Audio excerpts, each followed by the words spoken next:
talk a little bit about the mental preparation for HCG, guys. So with HCG, it's not a very forgiving protocol. If you do a slight little cheat, there's a good chance that you will see weight gain if you're eating the wrong types of foods. And because of that, I've always told people that if you're not ready, if you're not fully committed to doing it, don't do it. Wait till you are good and ready and convinced that you can actually go without any, quote, cheats. So one thing that got me through the protocol and not cheating was I said, okay, I'm gonna do a 21-day round. I can pretty much do anything for 21 days, can't I? I mean, if I can't, then I have even less control than I thought.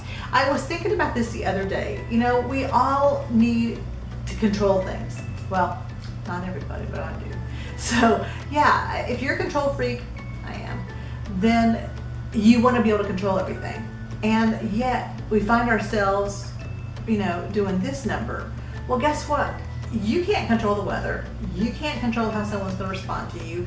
You can't control, you know, who loves you. You can't control who hates you. You can't control how your day is going to go. You can't control how, you know, if your car is going to start in the morning. But guess what? You can control what you put in your mouth. So if you look at it from that standpoint of saying, I'm taking control, you know, I'm not going to let food win. A bag of chips is not going to have more power than I do. Then maybe that can help you get through the process of 21 days, if that's what you're doing. And guess what? If you're doing a 40-day round, look at it at day 21. Reassess if you're strong enough to go the duration. That's all you have to do. So I would say really sit down, read pounds and inches, reread pounds and inches, put stickers on pages on pounds and inches that you need to go back and reread and really digest, because it's a wonderful tool, HCG, that can get you started on your journey. And once you get started, for me, I took it to heart. I no longer looked at it as this is a 21-day diet. I really and truly had a switch in my head that said, this is my life. This isn't a 21-day plan. This is my life. I need to take control of it. I need to be around for my family. I need to change the way I look at things. I need to start exercising. I need to be committed. I can't say, oh, well, if I gain more weight, I'll just do another round. Yeah, guess what? I did that plenty of times. And there's nothing wrong with it. You just want to find that part of your life where you finally say, I'm done with round after round after round, where I'm just going to regain it. Man, it's work. Anybody that sits there and says you cheated by doing HCG, yeah, well, of course you're going to lose weight doing 500 calories. Guess what? There's plenty of us that can say, I did 500 calories. I didn't cheat. And guess what? My scale stayed stagnant for 2 or 3 days. So yeah, guys, not a true statement that you're going to lose weight if you only ate 500 calories.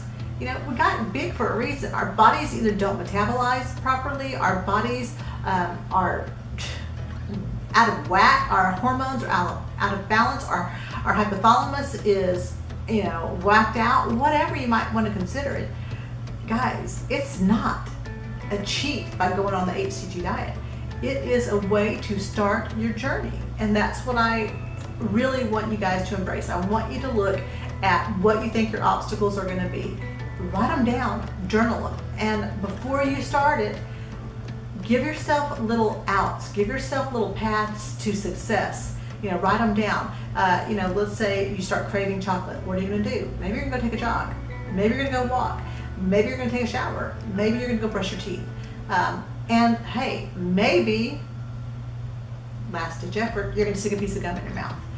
Something that is less damaging, and severely less damaging, than putting that piece of chocolate in your mouth. What if you want to get up for seconds? What are you going to do? All of those things. Call a friend. Have someone, you know, talk you out of it, take you out of that moment. And the reason this comes to a forefront for me is I was on my trail walking, on Tuesday after we had really bad rains, and I had to walk through about a foot of water to get past the other end because the waters were so hard and heavy from the storms. And the very next day, all of it had receded. All of it had receded. And what was a challenge to get through day one was a breeze the next day because that flood had ended. Well, think about the flood of emotions that you're having when you are ready to cheat or quit. You just have to get through those raging emotions and they'll subside. Usually it's a temporary thing. Usually it's not really the food that you're craving. It's typically the clock that is saying it's breakfast, it's snack time, it's lunch, it's dinner, and that's simply because our mental clock is saying time to do this, time to do this, time to make the donuts, that type of situation. But if you can find a way to, like I said, journal all of what you consider to be obstacles, what you consider to be your flood zone, write it all down and figure out how you're going to get past it, how you're going to wait and let those flooding waters recede, those emotions recede, that will keep you successful. So yeah, guys, that's what I want to talk to you about a little bit, is just preparing emotionally, that readiness, knowing that you can do anything for 21 days, and quite often that 21 days will lead you to a pattern.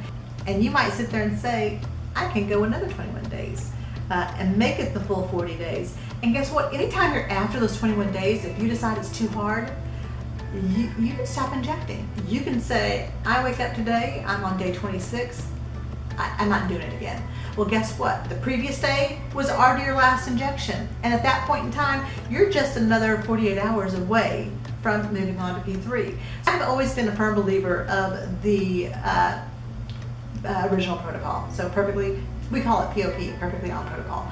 However, as I have navigated through my own journey and realized that sometimes if you tell somebody that there is this much room and their head is this big, it can't get in, you can't squeeze it in. So if you give them this much space and they can get in, they can look around and see what they're doing, maybe that's what works. Guys, I'm really considering doing an HCG round that is done with fats. You can call it keto hack, which Colin does. You can HCG assisted protocol, whatever you want to call it. I'm calling it Alma's making up her own keto-based protocol. And it's because I really want to dive into what I've learned about keto, what I know about HCG, what I know about insulin spikes, and do it based on what I know my body does. So yeah, guys, I'm considering doing that. Let me know if you think you might be interested in me doing a series that is keto-based HCG. All right. I think that wraps it up, guys. Again, I want to encourage you to journal your thoughts, journal your struggles, journal the items that you think you can implement in order to navigate around those struggles and those concerns. And if you have not joined our HCG support group, I'll leave a link at the very bottom. There's wonderful admins. I'm working emotionally very hard to really dive back into that support group and help everybody. I took a break, as many of you guys know, but I've got a son that's heading off to college, and so I will definitely have some free time to be a little more focused on some of the things that are really important to me, and one of those things being HCG. So guys, thank you so much for spending some time with me today. I look forward to seeing you guys very soon. Have a blessed day. Bye-bye.